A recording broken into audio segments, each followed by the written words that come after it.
Tingginya angka penyalahgunaan narkoba di Sumatera Selatan berdampak pada meningkatnya jumlah pasien rehabilitasi di Rumah Sakit Ernaldi Bahar Palembang. Layanan rehabilitasi narkoba kini penuh dari 35 tempat tidur, 31 terisi, 4 lainnya waiting list program restoratif justice dari Kejaksaan.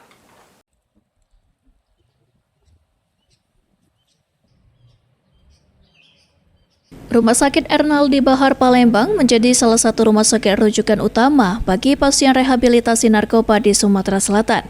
Saat ini dari total 35 tempat tidur yang tersedia, 31 diantaranya telah terisi penuh, sementara 4 tidur sisanya sudah dalam daftar tunggu bagi pasien yang akan dirujuk melalui program restoratif justice dari Kejaksaan.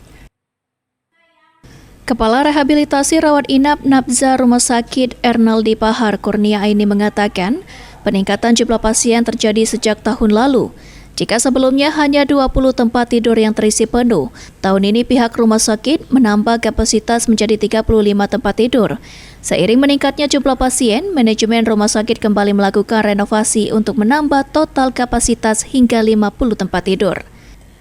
Kurnia menjelaskan pasien yang menjalani rehabilitasi di Rumah Sakit Ernaldi Bahar sebagian besar berasal dari keluarga kurang mampu. Mereka mendapatkan layanan secara gratis dengan syarat melengkapi dokumen seperti fotokopi KK, kartu BPJS, serta surat keterangan tidak mampu. Meningkat Mas, kalau tahun lalu kita kapasitasnya hanya 20 terisi full, sedangkan ini kita manajemen menambah kapasitas 15 menjadi total 35, jadi kenaikannya kurang lebih dari 50%.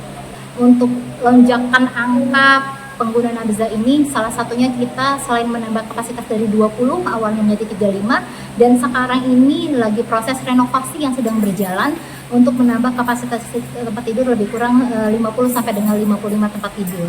Jadi sudah ada proses pengembangan untuk menambah kapasitas tempat tidur.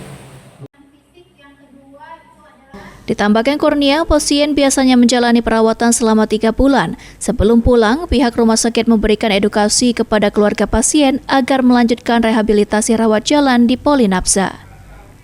Hafidz Zainul, PAL TV.